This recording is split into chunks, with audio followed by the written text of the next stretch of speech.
Hey guys, so I just found out that me and Amir tested positive. I was like, oh my goodness, I think I should go to the ER because I've been feeling all this stomach soreness and I really want to.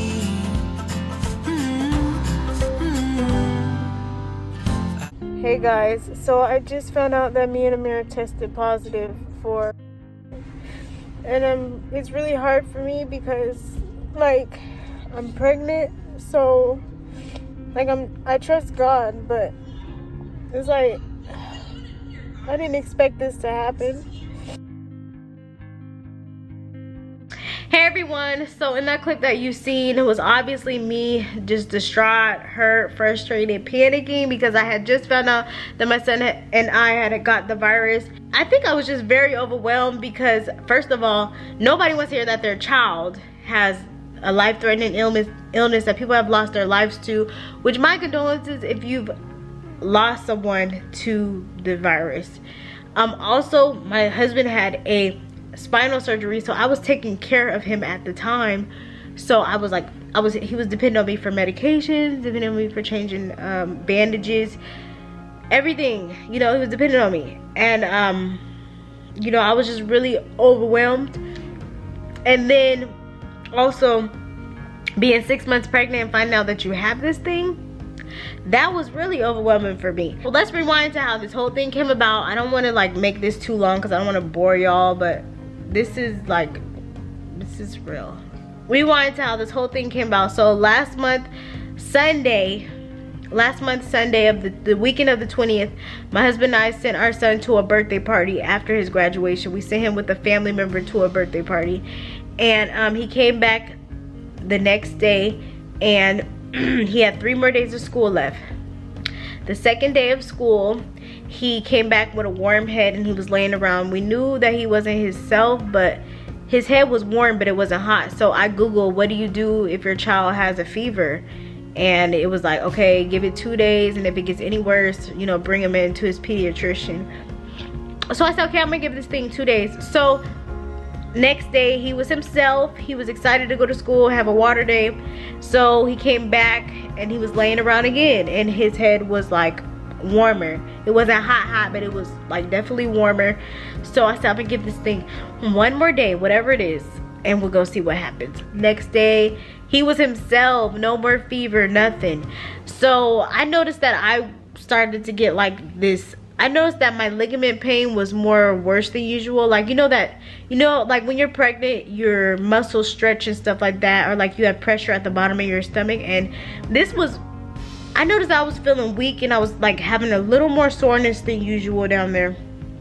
And I was like, okay, this is just weird. Like all this stuff is just weird. But, and then, you know, it's crazy, when my son did have the fever, we were thinking to take him to get tested, but we was like, okay, we want to see, like, we just want to see if this is a 1-day fever or whatever. Like, we wasn't thinking about the virus.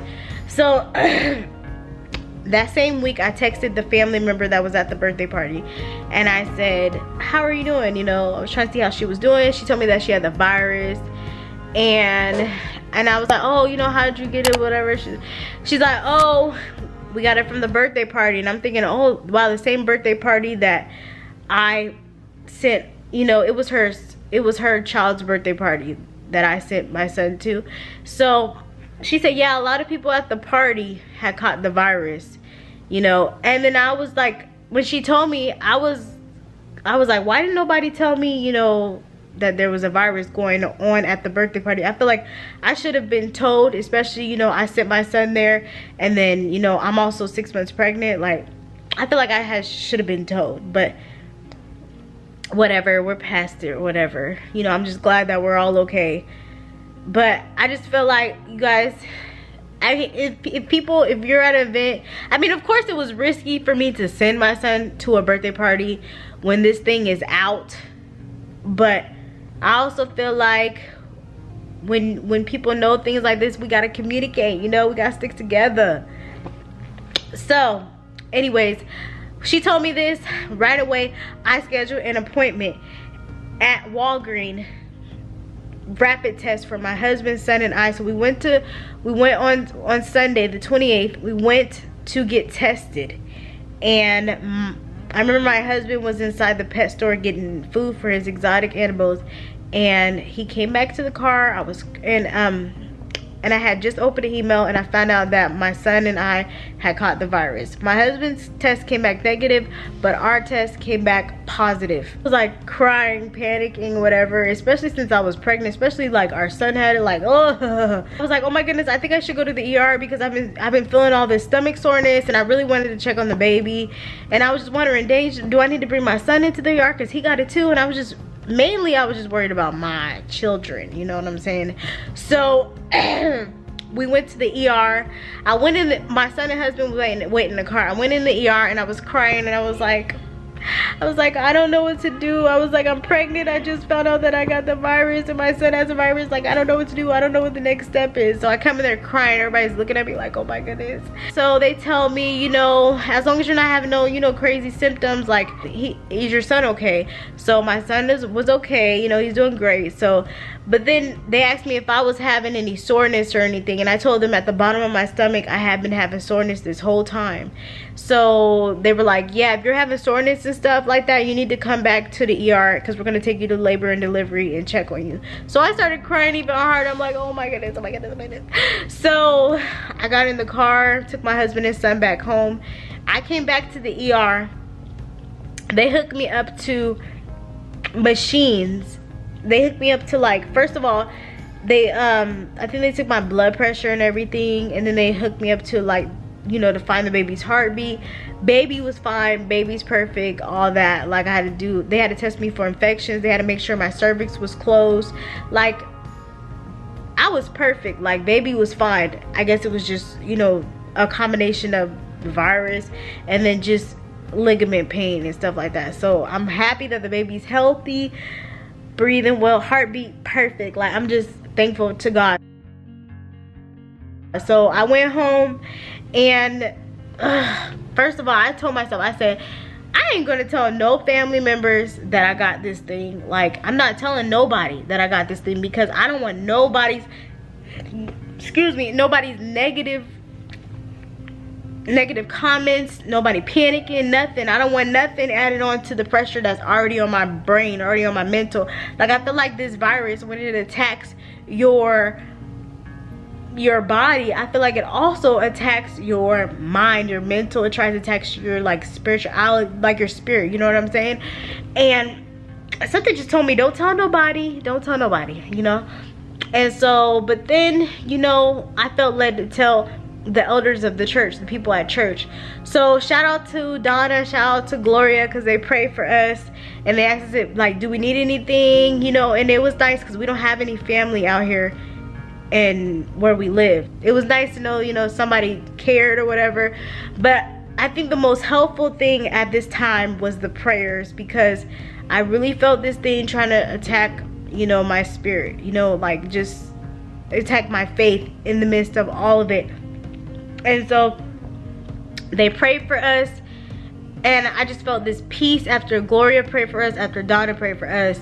And I said, I'm not gonna talk to nobody. I'm just gonna basically just fill my mind with sermons, fill my mind with things of God, write down healing scriptures, repeat the healing scriptures every day, and just trust God. Like, I have to just put this in God's hands. I don't know what's gonna happen, but I'm just gonna trust God. Like, I'm just gonna trust God. Like, so that really worked. That really helped me focusing my mind on God and not letting people, like, in on what was going on, except the people that was, you know, praying for us.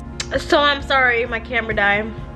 So it was crazy because my son was himself the whole time, which I'm grateful for. Like, he was himself. Like, he wasn't laying around sick, he was himself.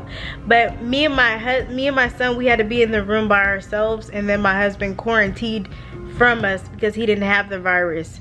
So he would bring us, you know, meals inside the room, and me son and I had to be in here quarantined for a week together.